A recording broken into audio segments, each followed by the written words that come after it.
Assalamualaikum warahmatullahi wabarakatuh. Kali ini saya Elda Ferdiana Sari dengan NIM 17050974006 Prodi S1 Pendidikan Teknologi Informasi akan membahas mengenai standar dan frekuensi Wi-Fi. Nah, di sini ada tabel untuk mengetahui standar wireless dan frekuensi dengan IEEE 802.11. Nah, apa itu? Jadi, IEEE itu sebuah organisasi insinyur yang mengatur standarisasi dalam bidang teknologi informasi. Jadi, setiap standarisasi yang diciptakan memiliki kode tersendiri. Nah, salah satunya standarisasi di jaringan wireless yang memiliki kode 802.11 itu. Jadi, di sini dengan adanya kode 802.11 itu memiliki beberapa protokol. Nah, di sini ada protokol 802.11a. Jadi, dikembangkan pada tahun 1999. Sama juga halnya dengan protokol 802.11b itu juga dikembangkan pada tahun 1999. Nah, di sini masing-masing kode A dan kode B itu maksimum data yang ditransfer itu dengan kecepatan jika A itu memiliki kecepatan 54 Mbps dengan frekuensi 5 GHz dengan high order modulasinya yaitu 64 km.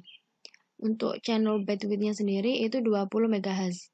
Antena konfigurasinya 1x1 SISO atau single in single out. Nah, untuk cam sendiri itu merupakan kuadratur amplitude modulasi. Nah, maksudnya itu bagaimana? Jadi, cam itu sebuah metode untuk menggabungkan dua amplitude atau modulasi sinyal dalam satu saluran, sehingga 2 kali lipat bandwidth yang efektif. Dan cam itu digunakan dengan pulse amplitude modulasi dalam sistem digital, terutama di nirkabel aplikasi. Nah, langsung saja lanjut untuk protokol 802.11b yaitu memiliki maksimum data transfer dengan kecepatan 11 Mbps dengan frekuensi 2,4 GHz, high order modulasinya yaitu 11 CCK. CCK itu merupakan komplementari kode keying. Nah, untuk bandwidth-nya sendiri itu 20 MHz dengan antena sama dengan protokol 802.11a yaitu 1x1 single in single out. Nah, untuk 802.11g itu dikembangkan pada tahun 2003 dengan maksimum data transfernya itu memiliki kecepatan 54 Mbps maksud saya. Dengan frekuensi 2,4 GHz untuk modulasinya yaitu 64 km sama dengan 802.11a. Dengan bandwidth-nya 20 MHz, antenanya 1x1 SISO.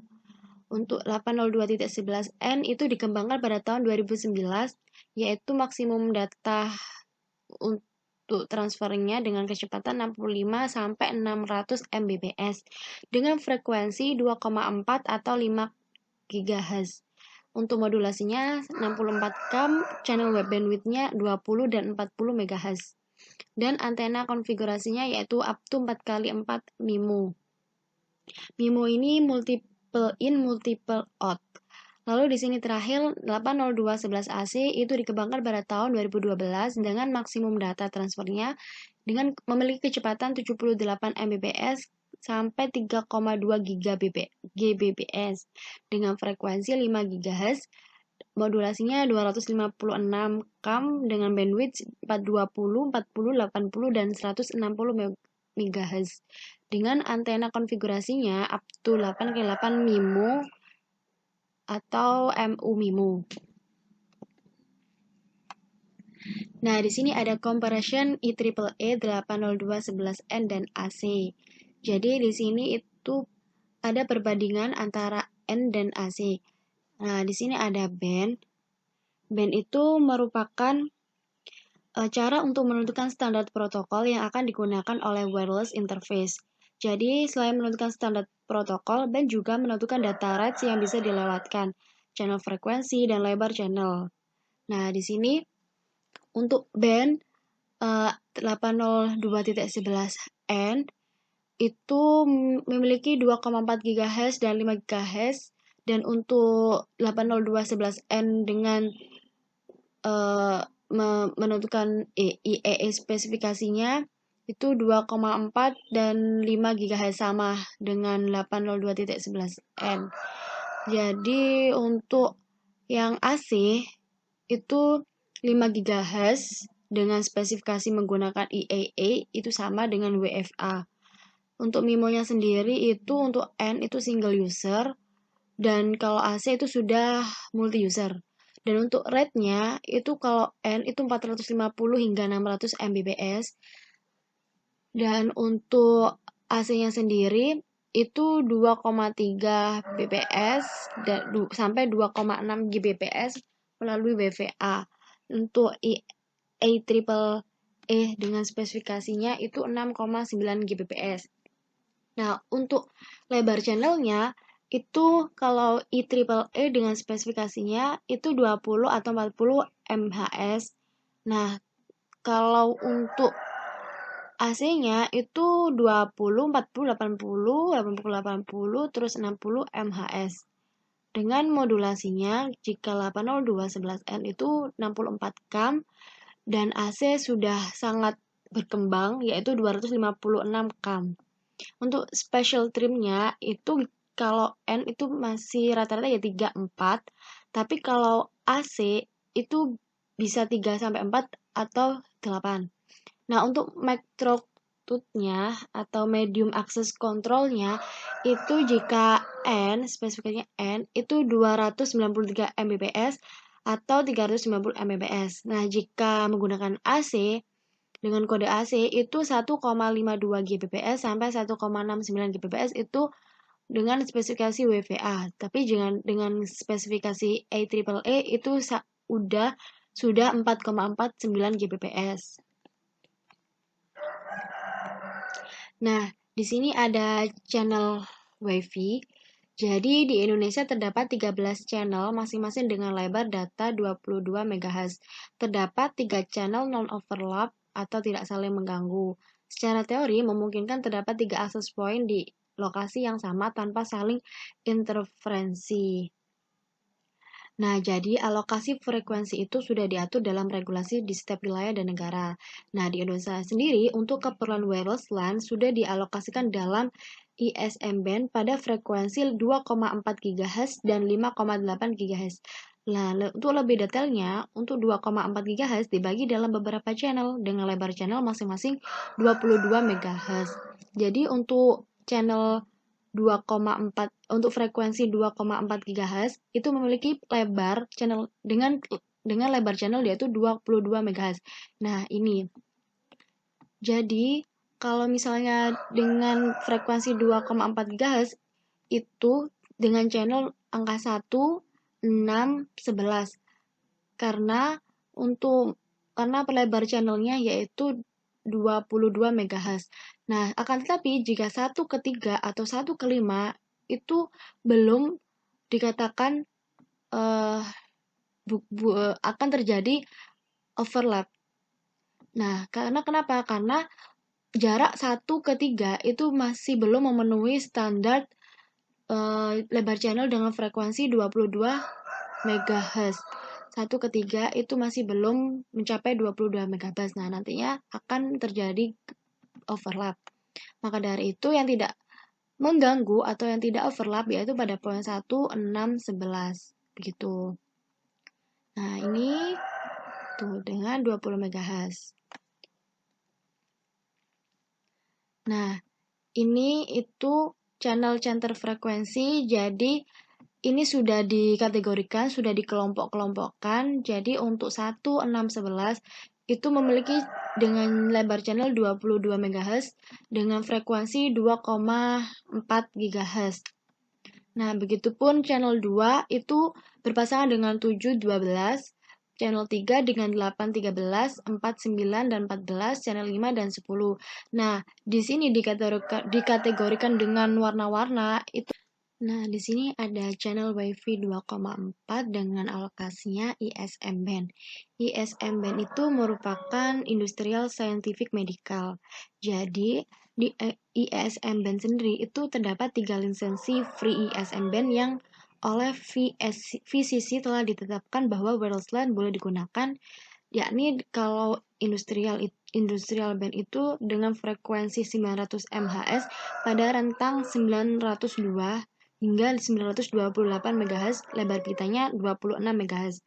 Untuk scientific band itu 2,4 GHz pada rentang 2400 hingga 2,4835 GHz dengan lebar pita 83,5 MHz. Untuk medical band yaitu 5,8 GHz pada rentang 5725 hingga 587,5 GHz dengan lebar pita 150 MHz. Nah, di sini ada channel numbernya itu 14 dan top of channelnya 2496. Untuk center frekuensinya itu 2484 dan bottom of channelnya itu 2473. Nah, ini salah satu contoh menggunakan IS band atau menggunakan channel WiFi dengan frekuensi 2,4 GHz.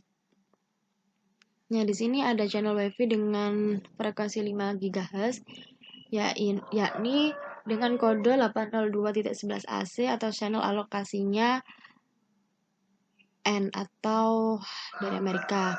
Nah, di sini ada FCC domain dengan UNII 1 dan UNII 2, lalu ada UNII 2 extended dan UNII 3, lalu ada ISM. Nah, di sini ada DFS channel. Untuk DFS channel itu sendiri merupakan dynamic frequency selection. Jadi sebuah algoritma untuk menentukan frekuensi yang ada di sini. Nah, ini kesimpulan dari tabel yang tadi. Ini ada tabel yang seperti ini. Jadi, berdasarkan tabel alokasi channel itu dapat dilihat frekuensi operasional radarnya itu jika consumer dengan customer RS enterprise. Untuk consumer itu tidak bisa digunakan, jika enterprise itu masih bisa digunakan dengan spesifikasi DFS dengan radar.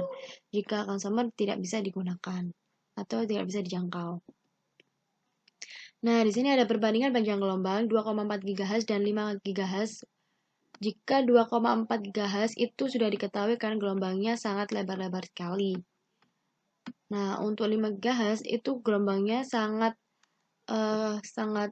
berurutan atau sangat kompleks sekali. Nah, ini biasanya sangat mudah sekali untuk menampung data. Nah, di sini ada frekuensi berdasarkan chart. Jadi untuk chipset Atheros ABG biasanya dapat digunakan pada frekuensi band 2 GHz dengan rentang 2192 hingga 2539 MHz. Untuk band 5 GHz itu dengan rentang 4920 hingga 6100 MHz.